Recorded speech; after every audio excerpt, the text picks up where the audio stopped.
USA क्यों चुने कोई स्टूडेंट? यूएसए क्यों बेस्ट है? कभी आपने सुना है कि यूएसए में जाके किसी को जॉब नहीं मिली, बच्चा डिप्रेशन में आ गया, बच्चा ग्रो नहीं कर रहा। हमारे कितने स्टूडेंट्स वहाँ पर हैं, दे वेल established। यूएसए बारे ਜਦੋਂ स्टूडेंट सोचदा है ਉਹਨਾਂ ਦੇ दिमाग 'ਚ ਇੱਕ ਡਰ ਹੁੰਦਾ इंटरव्यू ਨੂੰ ਲੈ ਕੇ। सारी की सारी जो चिंता लोगों के मन में है, जो बच्चों के मन में होती है, वो सिर्फ लैक ऑफ प्रिपरेशन के कारण ही होती स्टूडेंट ਤੇ ਕੰਸਲਟੈਂਟ ਦੇ ਵਿੱਚ ਇੱਕ ਟਰਾਂਸਪੇਰੈਂਸੀ ਹੋਣੀ ਬਹੁਤ ਜ਼ਰੂਰੀ ਹੈ। है 100% जो नहीं है। ਪਰ ਅੱਜ ਦੇ ਟਾਈਮ ਦੇ ਵਿੱਚ ਮਾਰਕੀਟ ਵਿੱਚ ਇਹ ਵੀ ਬਹੁਤ ਕਹਿ ਰਹੇ ਕਿ यूएसए ਦੇ ਵੀਜ਼ਾਸ नहीं आते पे। स्पेशली पंजाब हरियाणा की बात करें तो इंग्लिश में स्टूडेंट्स को दिक्कत आती है, बिकॉज यहाँ पर आयल्स को आज भी आयल्स बोला जाता है। ਤੇ यूएसए ਸਟੱਡੀ ਵੀਜ਼ਾ ਲਈ ਕਿੰਨੀ ਸਟੱਡੀ ਗੈਪ ਚੱਲ ਜਾਂਦੀ ਹੈ? 10 साल का गैप भी चलता है, 12 साल का गैप भी चलता है। ਤੇ ਬਹੁਤ ਵਾਰ ਇਹ ਕਿਹਾ ਜਾਂਦਾ ਕਿ 4-5 ਸਵਾਲ ਹੀ ਪੁੱਛੇ ਜਾਂਦੇ ਨੇ। एक्चुअली 4-5 क्वेश्चन की बात नहीं है, वो 4-5 क्वेश्चन में ही जज कर लेते हैं कि बच्चा जेन्युइन है या नहीं है, बच्चा कॉम्पिटेंट है या नहीं है। ਪਬਲਿਕ ਯੂਨੀਵਰਸਿਟੀ ਦੇ ਵਿੱਚ ਅਪਲਾਈ ਕਰੀਏ ਜਾਂ ਪ੍ਰਾਈਵੇਟ ਯੂਨੀਵਰਸਿਟੀ 'ਚ ਅਪਲਾਈ ਕਰੀਏ? पब्लिक भी हो सकती हैं, प्राइवेट भी हो सकती हैं, लेकिन वो सारी की सारी हाई रैंक यूनिवर्सिटीज़ होती हैं। सक्सेस रेट की चल रहा है यूएसए ਦਾ? सक्सेस रेट के पीछे सिर्फ इंटरव्यू नहीं है, देयर आर 4 फैक्टर्स। ਸਟੂਡੈਂਟਸ ਦਾ ਸੁਪਨਾ ਹੁੰਦਾ ਸਟੱਡੀ ਅਬਰੋਡ ਲਈ, ਹੈ ਨਾ? ਤੇ ਅਬਰੋਡ ਸਟੱਡੀ ਕਰਨ ਲਈ ਜਾਣਾ ਚਾਹੁੰਦੇ ਆ ਤੇ ਪਰ ਉਹਨਾਂ ਨੂੰ ਪਤਾ ਨਹੀਂ ਲੱਗਦਾ ਹੁੰਦਾ ਕਿਹੜੀ ਕੰਟਰੀ ਚੁਣੀਏ ਤੇ ਬਹੁਤ ਸਾਰੇ ਸਟੂਡੈਂਟ ਯੂਐਸਏ ਵੀ ਚੁਣਦੇ ਨੇ। ਅੱਜ ਦੇ ਟਾਈਮ ਦੇ ਵਿੱਚ ਯੂਐਸਏ ਦਾ ਜਦੋਂ ਸਟੱਡੀ ਵੀਜ਼ਾ ਅਪਲਾਈ ਕਰਦੇ ਨੇ ਤੇ ਡਰਦੇ ਵੀ ਬਹੁਤ ਨੇ ਕਿਉਂਕਿ ਸਹੀ ਕੰਸਲਟੈਂਟ ਨਹੀਂ ਮਿਲਦਾ ਤੇ ਕੋਰਸ ਕਿਹੜਾ ਚੁਣੀਏ ਇਹ ਵੀ ਨਹੀਂ ਪਤਾ ਲੱਗਦਾ। ਤੇ ਅੱਜ ਉਹਨਾਂ ਦੇ ਇਹਨਾਂ ਸਵਾਲਾਂ ਨੂੰ ਲੈ ਕੇ ਸਾਡੇ ਨਾਲ ਜੁੜੇ ਬੈਠੇ ਨੇ ਭਰਤ ਜੀ, ਜੋ ਕਿ 20 ਸਕੂਲ ਚਲਾਉਂਦੇ ਨੇ। ਤੇ ਅੱਜ ਤੁਸੀਂ ਇਹ ਵੀਡੀਓ ਪੂਰੀ ਐਂਡ ਤੱਕ ਦੇਖਿਓ ਕਿਉਂਕਿ ਤੁਹਾਡੇ ਸਾਰੇ ਸਵਾਲਾਂ ਦੇ ਹੱਲ ਤੁਹਾਨੂੰ ਇਸ ਵੀਡੀਓ 'ਚ ਮਿਲਣਗੇ। ਸਤਿ ਸ਼੍ਰੀ ਅਕਾਲ ਸਰ। सत श्री अकाल मैम। ਕਿਵੇਂ ਹੋ? बहुत बढ़िया। ਅੱਜ ਜਿਹੜੀ ਅਸੀਂ ਯੂਐਸਏ ਰਿਗਾਰਡਿੰਗ ਗੱਲ ਕਰਾਂਗੇ, ਮੈਂ ਚਾਹਨੀ ਕਿ ਸਾਰੇ ਜਿੰਨੇ ਵੀ ਕੁਐਸਚਨਸ ਆਉਂਦੇ ਨੇ ਨਾ ਉਹ ਸਾਰੇ ਸਟੂਡੈਂਟ ਦੇ ਇਸੇ ਪੋਡਕਾਸਟ ਤੋਂ ਸਾਰੇ ਸੋਲਵ ਹੋ ਜਾਣ, ਹੈ ਨਾ? ਤੇ ਮੇਰਾ ਪਹਿਲਾ ਸਵਾਲ ਇਹੀ ਰਹੂਗਾ ਕਿ ਯੂਐਸਏ ਬਾਰੇ ਜਦੋਂ ਸਟੂਡੈਂਟ ਸੋਚਦਾ ਆ, ਹੈ ਨਾ, ਕਿ ਯੂਐਸਏ ਚਲੇ ਜਾਵਾਂ, ਉਹਨਾਂ ਦੇ ਦਿਮਾਗ 'ਚ ਇੱਕ ਡਰ ਹੁੰਦਾ ਇੰਟਰਵਿਊ ਨੂੰ ਲੈ ਕੇ, तो डर नू किद्दां कड्ढण? You are absolutely right. देखिए, जब बात आती है इंटरव्यू की, जब हम बात करते हैं इंटरव्यू की, तो लोगों के मन में घबराहट होती ही होती है। जी। चाहे वो दिल्ली का बच्चा हो, मुंबई का हो या पंजाब का बच्चा हो। पंजाब में घबराहट ज़्यादा इसलिए है बिकॉज पंजाब में एक तो आपको पता है लोग आयल से भी घबराते हैं। जब इंग्लिश की बात आती है तो घबराहट शुरू हो जाती है। और स्पेशली आपको पता है कि जो यूएसए का स्टडी वीज़ा का इंटरव्यू होता है वो इंग्लिश में ही होता है। बिल्कुल। तो इंग्लिश पहली तो घबराहट होती है कि भाई इंग्लिश में बोलना है। उसके बाद लैक ऑफ कॉन्फिडेंस, और ये सारी घबराहट और सारी की सारी जो चिंता लोगों के मन में है, जो बच्चों के मन में होती है, वो सिर्फ लैक ऑफ प्रिपरेशन के कारण ही होती है। उन्हें एक अच्छा गाइड चाहिए, उन्हें एक्सपीरियंस कंसल्टेंट चाहिए जिसने खुद इंटरव्यूज फेस किए हो, जिसने खुद ही एक्सपीरियंस किया हो। Only then student can be trained well. एक अच्छा ट्रेनर ही स्टूडेंट को अच्छा ट्रेन कर सकता है इंटरव्यू के लिए। और जब बच्चे अच्छे ट्रेंड होते हैं और जब वो इंटरव्यू फेस करते हैं तो उनको वीज़ा मिलता ही मिलता है। जी, जिद्दां तुसीं किहा कि कॉन्फिडेंस लैक हो जाता है ना, कॉन्फिडेंस नहीं हुंदा ते वो बिल्ड करने लिए की करे स्टूडेंट? देखिए, confidence building is a long term exercise. Basically जब हम स्कूल्स और कॉलेज में पढ़ते हैं तो कॉन्फिडेंस बिल्डअप करने के लिए पढ़ रहे हैं। बिल्कुल। लेकिन स्कूल्स कॉलेज में वो बिल्डअप हो नहीं पाता। तो कॉलेज कंप्लीट करने के बाद या स्कूल कंप्लीट करने के बाद जब बच्चा कंसल्टेंट के पास जाता है तो कंसल्टेंट के पास टीम कैसी है? Do they have a educated team? क्या उनकी टीम इतनी एजुकेटेड है कि उस स्टूडेंट में कॉन्फिडेंस हो, उसको इंग्लिश उस हिसाब से सिखा सके, ना सिखा सके? आई पर्सनली नो, लेकिन मैं नाम नहीं लूँगा। There are lot many institution जहाँ पे लोगों ने 6-6.5 बैंड वाले टीचर रखे हुए हैं, उन्हीं को लगा रखा है कि आप इन बच्चों की तैयारी कराओ। इंटरव्यू जो है वो इंग्लिश में बेशक है, लेकिन वो इंग्लिश का इंटरव्यू नहीं है, वो कॉन्फिडेंस का इंटरव्यू है। वो बच्चे की जेन्युइननेस चेक करने के लिए, जेन्युइनली चेक करने के लिए इंटरव्यू होता है। उसके लिए जो आपके कंसल्टेंट के पास जो इंटरव्यू प्रिपरेशन का जो स्टाफ है, दैट शुड बी एजुकेटेड। उनका एक्सपीरियंस होना चाहिए और वो एक हाई लेवल के हाईली एजुकेटेड लोग होंगे तो बच्चे का कॉन्फिडेंस अपने आप ही बिल्डअप होगा बिकॉज उन्होंने वो एक्सपीरियंस देखा होगा लाइफ में। ਤੇ ਬਹੁਤ ਵਾਰ ਇਹ ਕਿਹਾ ਜਾਂਦਾ ਕਿ 4-5 ਸਵਾਲ ਹੀ ਪੁੱਛੇ ਜਾਂਦੇ ਨੇ ਕਿ ਕਿੱਥੇ ਜਾਣਾ ਆ, ਕਿਹੜੀ ਯੂਨੀਵਰਸਿਟੀ ਜਾਂ ਕਾਲਜ ਚੁਣਿਆ ਤੁਸੀਂ, ਕੀ ਕੋਰਸ ਹੈ, ਹੈ ਨਾ, ਔਰ ਉੱਥੇ ਕੋਈ ਹੈਗਾ ਕਿ ਨਹੀਂ, ਇਹ ਸਾਰੀਆਂ ਚੀਜ਼ਾਂ ਪੁੱਛੀ ਜਾਂਦੀਆਂ ਕਿ ਇਸ ਤੋਂ ਇਲਾਵਾ ਵੀ ਕੁਝ ਪੁੱਛਿਆ ਜਾਂਦਾ ਹੈ? You are absolutely right. Actually 4-5 question की बात नहीं है, वो 4-5 क्वेश्चन में ही जज कर लेते हैं कि बच्चा जेन्युइन है या नहीं है, बच्चा कॉन्फिडेंट है या नहीं है। अगर वो ज़्यादा कॉन्फिडेंट होगा तो 8-10-15 क्वेश्चंस भी पूछ सकते हैं। अच्छा। और कभी कभी 3-4 क्वेश्चंस में ही जज हो जाता है कि बच्चा ठीक है, आगे क्वेश्चन पूछने की ज़रूरत नहीं है। मैं आपको बात बताता हूँ कि इंटरव्यूज की जब हम बात करते हैं तो world wide it is known कि 1 सेकंड में 4 इंप्रेशन बनते हैं। जो अच्छी अच्छी ऑर्गेनाइजेशंस हैं जब वो एम्प्लॉयज़ को सिलेक्ट करते हैं तो जिसे बोलते हैं ना first impression is the last impression. वो बच्चे की या वो लोगों की एंट्री से ही पता लगा देते हैं कि ये एम्प्लॉय सिलेक्ट होगा या नहीं होगा। सिमिलरली जो यूएसए काउंसलेट में जो लोग बैठे हैं जो इंटरव्यू ले रहे हैं जी। वो बच्चे की एंट्री से, बच्चे के हाव भाव से, बच्चे की बॉडी लैंग्वेज से, बच्चे को देख के आधी जजमेंट तो वैसे ही कर लेते हैं कि बच्चा ये यूएसए जाने वाला, पढ़ने वाला है या नहीं है। उसके बाद जो उससे बात करते हैं तो 1 2 3 4 क्वेश्चन में पता लग जाता है कि इससे अगला क्वेश्चन पूछना चाहिए, नहीं पूछना चाहिए। तो कभी कभी वो डिसाइड करते हैं 2 3 क्वेश्चंस के बाद कि बच्चा जेन्युइन है, जी। They don't waste their time. कभी कभी 2 4 क्वेश्चन के बाद पता लगा लेते हैं कि इससे आगे क्वेश्चन पूछने का कोई फायदा नहीं है, he is not up to the mark. तो उसी बेस पे वो सिलेक्शन और रिजेक्शन कर देते हैं। ਅੱਛਾ ਤੇ ਜਿੱਦਾਂ ਤੁਸੀਂ ਇਹ ਕਿਹਾ ਤੇ ਲੋਕ ਕਹਿੰਦੇ ਹੁੰਦੇ ਕਿ 2 ਮਿੰਟ ਤੁਸੀਂ ਬੋਲੋ ਤੇ ਵੀਜ਼ਾ ਹਾਸਲ ਕਰ ਲਓ ਹਨਾ, ਪਰ ਅੱਜ ਦੇ ਟਾਈਮ ਦੇ ਵਿੱਚ ਮਾਰਕੀਟ ਵਿੱਚ ਇਹ ਵੀ ਬਹੁਤ ਕਹਿ ਰਹੇ ਕਿ ਯੂਐਸਏ ਦੇ ਵੀਜ਼ਾਜ਼ ਨਹੀਂ ਆਉਂਦੇ ਪਏ। सक्सेस रेट ਕੀ ਚੱਲ ਰਿਹਾ ਯੂਐਸਏ ਦਾ? सक्सेस रेट अगर देखा जाए तो यूएसए का बहुत हाई है अगर हम बात करें इंडिया लेवल की। अब जैसे मैंने आपको थोड़े समय पहले बताया कि जब हम नॉर्थ इंडियन स्टेट्स की बात करते हैं, स्पेशली पंजाब हरियाणा की बात करते हैं, तो इंग्लिश में स्टूडेंट्स को दिक्कत आती है, बिकॉज यहाँ पर आयल्स को आज भी आयलट्स बोला जाता है। तो पहली बात तो बच्चे इंग्लिश से घबराते हैं, जी। जैसे मैंने बोला कि बच्चे इंग्लिश से भी घबराते हैं यहाँ पे। लेकिन काफ़ी स्टेट्स का सक्सेस रेट बहुत ज़्यादा हाई है, बिकॉज वो बचपन से इंग्लिश में पढ़ते आ रहे हैं, बचपन से ही वहाँ पर इंटरव्यू स्किल्स हैं, बचपन से ही वहाँ पर पर्सनैलिटी डेवलपमेंट के कोर्सेज हैं। जी। तो कुछ स्टेट्स का ज़्यादा है, कुछ स्टेट्स का कम है। सिमिलरली कुछ बोर्ड्स का ज़्यादा है, कुछ बोर्ड्स का कम है। अच्छा। अब सीबीएसई के बच्चों का ग्रूमिंग और अपब्रिंगिंग अलग होती है, बिल्कुल। और दूसरे बोर्ड्स जो स्टेट बोर्ड्स होते हैं उनकी अपब्रिंगिंग थोड़ी अलग तरीके से होती है। तो आप देखेंगे कि उसमें भी आपको डिफरेंस नजर आएगा, राइट। क्योंकि बच्चों की प्योरली एंड प्योरली ग्रूमिंग पे डिपेंड करता है कि बच्चा वहाँ पे इंटरव्यू कैसे दे रहा होगा। अब आपने क्वेश्चन पूछा सक्सेस रेट का। जी। सक्सेस रेट के पीछे सिर्फ इंटरव्यू नहीं है, देयर आर 4 फैक्टर्स। 4 फैक्टर्स होते हैं बच्चे को जो स्टूडेंट वीज़ा दिलाते हैं यूएसए का। ਤੇ ਇਹ 4 ਪੈਰਾਮੀਟਰ ਕੀ ਹੁੰਦੇ ਨੇ ਉਹ ਦੱਸ ਦਿਓ, ਦੈਨ ਮੈਂ ਤੁਹਾਨੂੰ ਯੂਨੀਵਰਸਿਟੀ ਬਾਰੇ ਫਿਰ ਆਪਾਂ ਕੁਐਸਚਨ ਕਰਦੇ ਹਾਂ, ਪਹਿਲਾਂ ਇਹ ਕਲੀਅਰ ਕਰ ਦਿਓ। Sure, there are 4 parameters. पहला पैरामीटर तो ये है कि बच्चे ने कोर्स कौन सा सिलेक्ट किया है। आपको मैं एक एग्जांपल देता हूँ कि जैसे बच्चे ने +2 की है कॉमर्स में, और कॉमर्स में आपको पता है कि सब्जेक्ट कौन से होते हैं, इंटरनेशनल बिजनेस हो सकता है, इकोनॉमिक्स हो सकती है, या अकाउंटेंसी हो सकती है। अब होता क्या है कि नॉर्मली कंसल्टेंट्स क्या करते हैं, +2 का बच्चा उनके पास आया, उसके सर्टिफिकेट्स देखे, उसे आंख बंद करके बीबीए में भेज दिया, या बैचलर इन बिजनेस स्टडीज में भेज दिया, या bachelors in business international business में भेज दिया। लेकिन इसके अलावा यूएसए में बहुत सारे कोर और माइन्यूटली चेक करने वाले कोर्सेज भी हैं। अब हमारे पास जब बच्चा आता है तो हम उसका देखते हैं कि कॉमर्स अगर उसने की है +2 में, तो किस सब्जेक्ट में उसके मार्क्स ज़्यादा थे। मान लीजिए उसके इंटरनेशनल बिजनेस में ज़्यादा थे, तो हम इंटरनेशनल बिजनेस से रेलेवेंट कोर्सेज ढूंढते हैं और राइट कोर्स ढूंढते हैं उसके लिए जो बिल्कुल मैच करता है उसकी क्वालिफिकेशन से। उसके बाद यूनिवर्सिटी की रैंकिंग क्या है, यूनिवर्सिटी में स्टूडेंट एक्सेप्टेंस रेट क्या है, यूनिवर्सिटी में इंटरनेशनल स्टूडेंट्स कितने पढ़ते हैं, यूनिवर्सिटी में जॉब करने के बाद कितने बच्चे वहाँ पे रुके, कितने बच्चे वापस आए। There are so many other factors, इसलिए university selection is also a huge criteria. Third, the DS 160 form. जब हम बच्चे का फॉर्म भरते हैं तो उसमें बहुत सारी इंफॉर्मेशन देते हैं DS 160 फॉर्म में। अब DS 160 फॉर्म में मेरे पास काफ़ी स्टूडेंट्स हरियाणा, पंजाब, हिमाचल और कई स्टेट से लोगों के आते हैं। तो हम जब उनका रिफ्यूज़ल जिनके होते हैं हमारे पास आते हैं कि हमने दोबारा अप्लाई करना है, जब हम उनका DS 160 फॉर्म देखते हैं तो उसमें बहुत कमियाँ निकलती हैं। उसमें एक पैराग्राफ होता है जिसमें जस्टिफिकेशन ऑफ गैप या जस्टिफिकेशन ऑफ स्टडीज़ देनी होती है। अब मैं जब उन पैराग्राफ्स को पढ़ता हूँ तो फिर वही बात होगी कि वो पता लगता है कि किसी 6 साढ़े 6 बैंड वाले बच्चे ने भरा हुआ है, वो किसी एक्सपर्ट कंसल्टेंट ने उनको गाइड नहीं किया।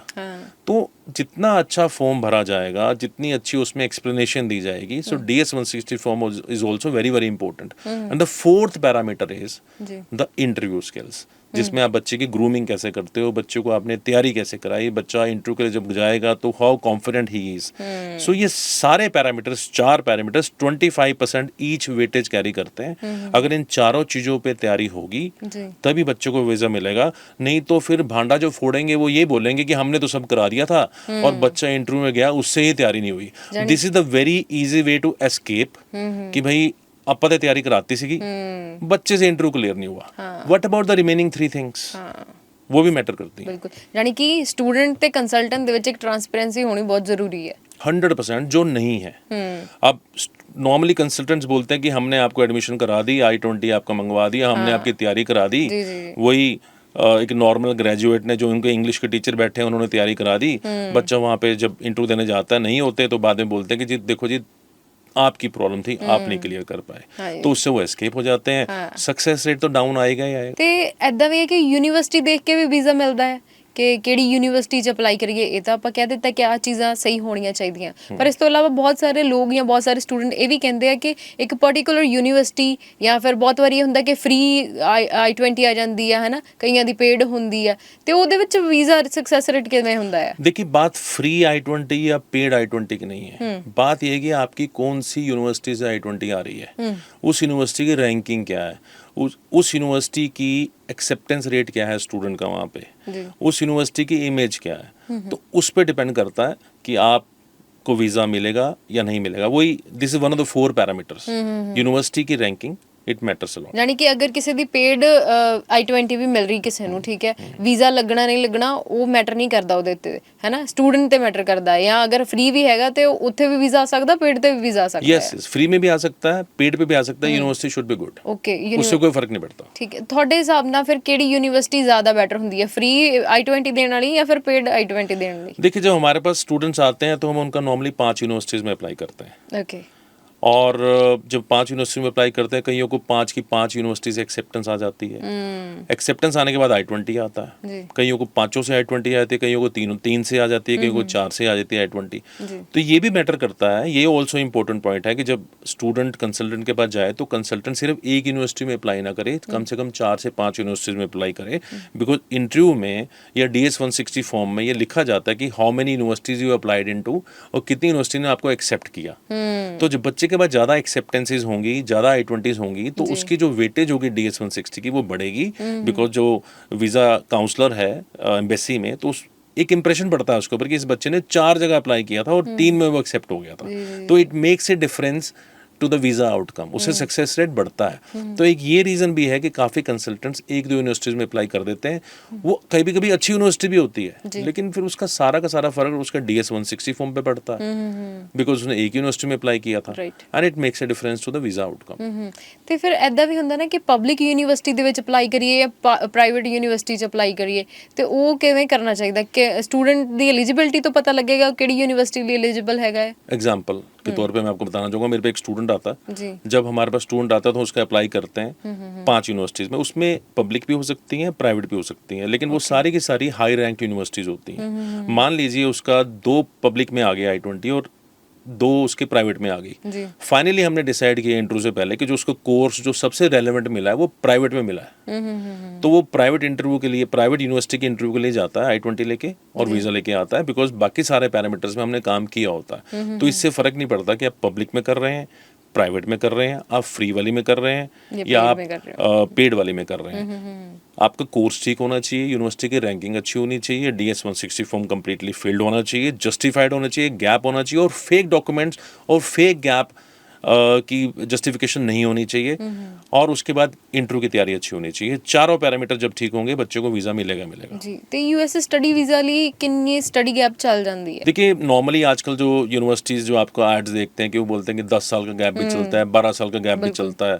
ठीक है, US से बोलता है कि कोई भी हमारे पास पढ़ने आए हम उसको एक्सेप्ट करते जी। हैं, लेकिन गैप जितना कम होगा, इंग्लिश जितनी अच्छी होगी, अब कई यूनिवर्सिटी भी बोलते हैं कि हमें IELTS नहीं चाहिए, PT नहीं चाहिए, हमें टेस्ट नहीं चाहिए इंग्लिश का। आप MOI के बेस पे, जो मीडियम इंस्ट्रक्शन होता है उसके बेस पे, अगर आपके +2 में अच्छे मार्क्स थे इंग्लिश में, उसके बेस पे हम आपको I-20 दे देंगे। जी। लेकिन जब हम DS-160 फॉर्म भरेंगे उसमें सब कुछ लिखेंगे, उसका फ़र्क पड़ेगा। तो गैप जितना कम होगा और जितना ज़्यादा बैंड्स होंगे IELTS में, PT में, बेशक रिक्वायरमेंट ना भी हो, ਜੀ ਜੀ ਜੀ उस चीज़ का फ़र्क पड़ता ही पड़ता है। ਯਾਨੀ ਕਿ ਇਹ ਜਿਹੜਾ ਫਾਰਮ ਦੀ ਗੱਲ ਕरें, ਇੱਕ ਮੈਰਿਟ ਲਿਸਟ ਤਿਆਰ ਹੋ ਜਾਂਦੀ ਹੈ ਸਟੂਡੈਂਟ ਦੀ, ਜਿਹਦੇ ਬੇਸ ਤੇ ਉਹਨਾਂ ਨੂੰ ਇੱਕ ਨੰਬਰ 1 ਠਹਿਰਾਇਆ ਜਾਂਦਾ ਹੈ, ਇਹ ਕਹਿ ਸਕਦੇ ਹਾਂ। Absolutely right. DS-160 जो फॉर्म है, पहली बात तो उसमें सारी की सारी चीज़ें सच्चाई से लिखनी चाहिए, और उसकी बहुत ज़्यादा वेटेज है। और बड़ी हैरानी की बात है कि पंजाब में और कई स्टेट्स में USA को ये बोल के बेचा जाता है कि हुन तुसी भी अप्लाई कर सकते हो, ना तो IELTS की ज़रूरत है, ना इसमें गैप भी जितना मर्जी चलेगा। इसीलिए सक्सेस रेट कम आ रहा है। जिस बच्चे ने IELTS करना भी होता है वो भी नहीं करता, बोलता IELTS की जरूरत ही नहीं है। बिकॉज आपको मैंने पहले बोला कि बच्चे IELTS को लेकर बड़ा घबराते हैं, इंग्लिश के टेस्ट को लेकर बड़ा घबराते हैं। मैं तो ये बोलूँगा कि मैंडेटरी होना चाहिए कि स्टूडेंट्स IELTS करें, बेशक उस यूनिवर्सिटी में आइल्स की रिक्वायरमेंट है या नहीं है, आइल्स करे, इंग्लिश का टेस्ट लिखे, गैप कम हो, अप्लाई करे, उसका DS 160 फॉर्म उतना ही अच्छा भरा जाएगा और उसके चांसेस उतने ही ज़्यादा होंगे। ਜਿੱਦਾਂ ਤੁਸੀਂ ਕਿਹਾ ਕਿ ਆਇਲਸ ਦੇਖਦਾ ਆ, ਠੀਕ ਹੈ, ਇੰਗਲਿਸ਼ ਦੇਖਦਾ ਆ, ਗੈਪ ਮਤਲਬ ਘੱਟ ਹੋਣਾ ਚਾਹੀਦਾ, ਇਹ ਚੀਜ਼ਾਂ ਕੁਝ ਚੀਜ਼ਾਂ ਜ਼ਿਆਦੀਆਂ ਹੋਣੀਆਂ ਚਾਹੀਦੀਆਂ, ਕੁਝ ਚੀਜ਼ਾਂ ਘੱਟ ਹੋਣੀਆਂ ਚਾਹੀਦੀਆਂ ਹੈ ਨਾ। ਤੇ ਲੋਕੀ ਵੇਚਦੇ ਆ ਸਿਰਫ ਕਹਿ ਕੇ ਕਿ ਤੁਸੀਂ ਆਇਲਸ ਤੋਂ ਬਿਨਾਂ ਜਾ ਸਕਦੇ ਹੋ, ਹੈ ਨਾ। ਤੇ ਮੈਂ ਤੁਹਾਨੂੰ ਇੱਕ ਚੀਜ਼ ਹੋਰ ਕਹਿਣਾ ਚਾਹੂੰਗੀ ਕਿ ਬਹੁਤ ਸਾਰੀਆਂ ਐਡਸ ਮੈਂ ਵੀ ਸੁਣੀਆਂ ਜਿਹਦੇ ਵਿੱਚ ਲੋਕ ਕਹਿੰਦੇ ਆ ਕਿ ਸਿਰਫ 2 ਮਿੰਟ ਬੋਲੋ ਤੇ ਵੀਜ਼ਾ ਹਾਸਿਲ ਕਰੋ, ਹੈ ਨਾ। ਇੰਨਾ ਈਜ਼ੀ ਆ ਕਿ ਇੰਨਾ ਈਜ਼ੀ ਹੈਗਾ ਹੈ ਸੱਚੀ 'ਚ कि 2 मिनटां च जजमेंट हो जाती है स्टूडेंट दी? जब स्ट्रॉन्गेस्ट कंट्री है पूरे वर्ल्ड में, सबसे ज़्यादा सिक्योर कंट्री है, 2001 में जब से 9/11 हुआ है उसके बाद से वहाँ कोई बड़ा आतंकी हमला नहीं हुआ, सिक्योरिटी बहुत टॉप पे है उनकी। जी। तो क्या आपको लगता है कि वो उन्होंने काउंसलर्स ऐसे बिठा रखे होंगे जो 2 मिनट में जज कर लेंगे कि इसको वीज़ा देना है, इसको वीज़ा नहीं देना है? नहीं। जब बच्चा I-20 लेता है, कौन सा कोर्स चूज़ कर रहा है, जब हम DS 160 फॉर्म भरते हैं, DS 160 फॉर्म हम पहले ही फिल करके सबमिट कर देते हैं उनके एम्बेसी में। जब बच्चा इंटरव्यू देने जाता है उससे पहले उनके बच्चों की इन्फॉर्मेशन पहुंच चुकी होती है, Right. उससे पहले वो बच्चे के बारे में सब कुछ स्टडी कर चुके होते हैं। तो जब बच्चा इंटरव्यू देने जाता है, हम बोलते तो हैं कि 1-2 मिनट में वीज़ा दे दिया, लेकिन जब वो खड़ा होता है बच्चा वहाँ पे तो उसकी सारी इन्फॉर्मेशन जो है वो उनके पास पहले होती है। उनके जो बैक ऑफिस टीम है उस पर काम कर चुकी होती है और वो पहले ही डिसाइडेड होता है कि इस बच्चे को वीज़ा देना है, नहीं देना है, इसका फॉर्म ठीक है, इसका फॉर्म ठीक नहीं है, ये जेन्युइन है, नहीं जेन्युइन है। तो पूरी की पूरी टीम काम करती है वीज़ा देने में। वो सिर्फ 1-2 मिनट में किसी के कपड़े, किसी की पर्सनैलिटी, किसी की स्माइल, किसी की बॉडी लैंग्वेज देके वीज़ा नहीं देते। ये चारों पैरामीटर्स पे पहले काम होता है, because USA is the strongest country in the world. और अगर ये सारी चीज़ें ठीक होंगी, बच्चा सोचता है कि मैं वहाँ पे पहुंचा तो USA ने उस दिन उसको जज करना शुरू कर दिया। क्या आप मानोगे कि वहाँ पर USA एम्बेसी में बच्चा जब पहुंचता है उससे पहले ही उसके बारे में काफ़ी कुछ उन्हें पता होता है, उसकी सोशल मीडिया हैंडल्स को भी देखा गया है रिसेंटली। तो they are very secured strong country, they are not fools. तो वो सब कुछ चेक करते हैं। और जैसा आपने पहला क्वेश्चन पूछा था जिसका मैं जवाब नहीं दे पाया कि USA का सक्सेस रेट इतना ज़्यादा कम क्यों हो चुका है, वो इसलिए कम हो चुका है बिकॉज नंबर्स बहुत बढ़ गए हैं, स्टूडेंट बहुत ज़्यादा अपेयर हो रहे हैं उसके लिए।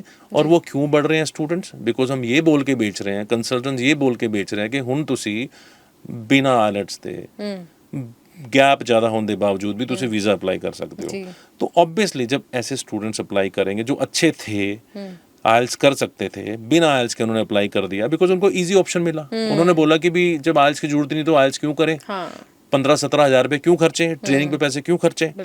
तो वो बिना आइल्स के अप्लाई करते हैं, गैप जस्टिफिकेशन होती नहीं, नॉर्मल आधे अधूरे जो पढ़े लिखे कंसल्टेंट जो उनके काउंसलर्स बैठे हैं वो जो फॉर्म भर देते हैं। तो वीज़ा की उम्मीद हम कैसे कर सकते हैं?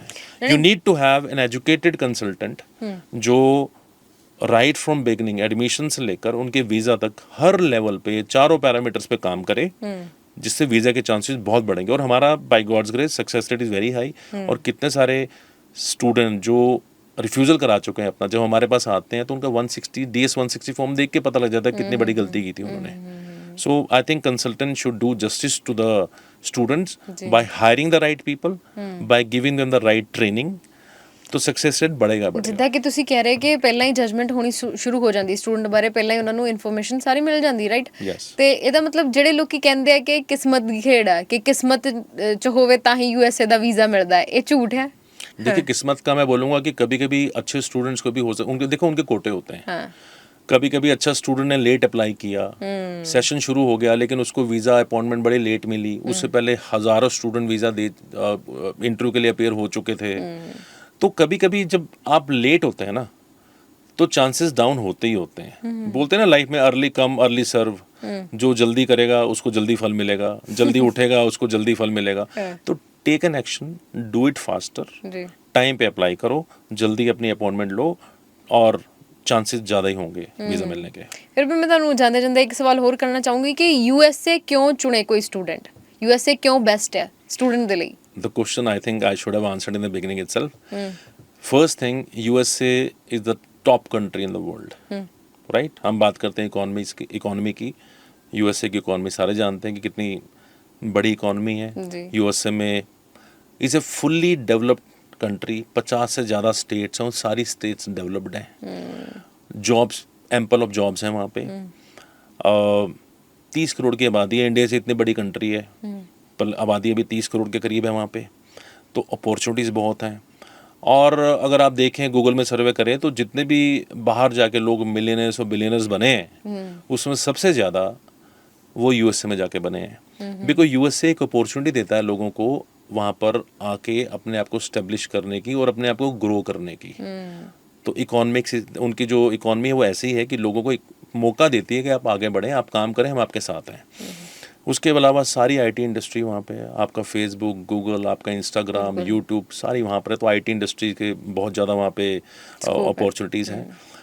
इसलिए मैं ये बोलना चाहूँगा कि जब अगर बच्चा स्टेम कोर्सेज के लिए वहाँ पर जाए, stem means science, technology, engineering and mathematics, इनसे रेलेवेंट कोर्सेज के लिए जाएगा तो वहाँ पर एक तो पहले वीज़ा मिलना बहुत आसान है और उसके साथ साथ वहाँ पे जॉब्स मिलना बहुत आसान है अगर बच्चा टेक्निकली बहुत साउंड है, because USA is technology based. और इसके अलावा अगर हम बात करें इंस्टीट्यूशंस की तो आप देखेंगे वर्ल्ड के टॉप 100 इंस्टीट्यूशंस में 20 से 25 इंस्टीट्यूशंस यूएसए के आते हैं। उसके बाद 12-15 इंस्टीट्यूशन यूके के आते हैं। अनफॉर्चुनेटली इंडिया की एक भी यूनिवर्सिटी वर्ल्ड के टॉप 100 इंस्टीट्यूशंस में नहीं आती। अगर आप क्यूएस रैंकिंग देखें, वेबोमेट्रिक्स देखें या टाइम्स की रैंकिंग देखें यूनिवर्सिटीज़ की, इंडिया का आईआईटी जो मुंबई है वो 118 नंबर पे आता है, जो हमारा बड़ा प्रेस्टिजियस इंस्टीट्यूशन है। तो अगर मैं समराइज़ करूं हर बात को कि USA is the largest economy, USA में जॉब की बहुत अपॉर्चुनिटीज़ हैं, यूएसए में जो इंस्टीट्यूशंस हैं वो बहुत क्वालिटी वाले हैं। टॉप 100 में कितने इंस्टीट्यूशंस आते हैं। तो बच्चे को अगर अच्छी इंस्टीट्यूशंस, अच्छी क्वालिफिकेशन मिले, अच्छी जॉब मिले और अच्छी इकोनॉमी में है वो, जहाँ पे उसको चांस मिल रहा है ग्रो करने का, तो उससे बढ़िया कंट्री कोई हो भी नहीं सकती। और आज मैंने कहीं एक बार पढ़ा था and I like this slogan कि अगर यूएस से जाना मतलब भगवान की जेब में हाथ डालने वाली बात है, मतलब putting your hands in the god's pocket. तो if you want to become very rich, go to USA. यानी कि एक अच्छा फ्यूचर हैगा स्टूडेंट ਦੇ ਲਈ ਉੱਥੇ। Absolutely right. आप मुझे बताइए यूएसए में कभी आपने सुना कि यूएसए में कोई गया और वो वेल स्टेब्लिश नहीं हुआ? नहीं, ऐसा तो नहीं सुनया। राइट। बाकी कई कंट्रीज में आपको पता है कि आप देखते हैं कि उसको पीआर नहीं मिली, उसको जॉब नहीं मिल रही, उसको ये नहीं मिल रहा, या वो बच्चा डिप्रेशन में आ गया। कभी आपने सुना है कि यूएसए में जाके किसी को जॉब नहीं मिली, बच्चा डिप्रेशन में आ गया, बच्चा ग्रो नहीं कर रहा? हमारे कितने स्टूडेंट्स वहाँ पर हैं, दे well established, they're doing very well। बिल्कुल। पर मेरी एक सलाह रहेगी बच्चों से, जो बच्चे बाहर जाते हैं, जी। कि जब आप बाहर जाते हैं, यूएसए जाते हैं, तो यूएसए में जाके अपनी स्टडीज ड्रॉप मत करो। स्टडीज करो। आपको 5 साल का वीज़ा मिलेगा, 4 साल की आपकी स्टडीज़ है, जैसे 10+2 वाले हैं, मास्टर्स थोड़ी छोटी होती है वहाँ पे 2 साल की। तो वहाँ पे आप जाके पढ़ो, पढ़ाई करो, पढ़ाई के बाद अपनी जो प्रोसेस है ग्रीन कार्ड की उसको फॉलो करो, काम करो। In a longer run that is good for you. ਮੈਨੂੰ ਲੱਗਦਾ ਤੁਹਾਨੂੰ ਸਾਰੇ ਸਵਾਲਾਂ ਦੇ ਜਵਾਬ ਮਿਲ ਗਏ ਹੋਣਗੇ ਇਸ ਪੋਡਕਾਸਟ ਦੇ ਥਰੂ। ਫਿਰ ਵੀ ਤੁਹਾਡੇ ਜ਼ਿਹਨ 'ਚ ਕੋਈ ਸਵਾਲ ਬਚੇ ਨੇ ਤੇ ਤੁਸੀਂ ਸਾਨੂੰ ਕਮੈਂਟ ਬਾਕਸ ਵਿੱਚ ਕਮੈਂਟ ਕਰਕੇ ਦੱਸ ਸਕਦੇ ਹੋ ਜੀ।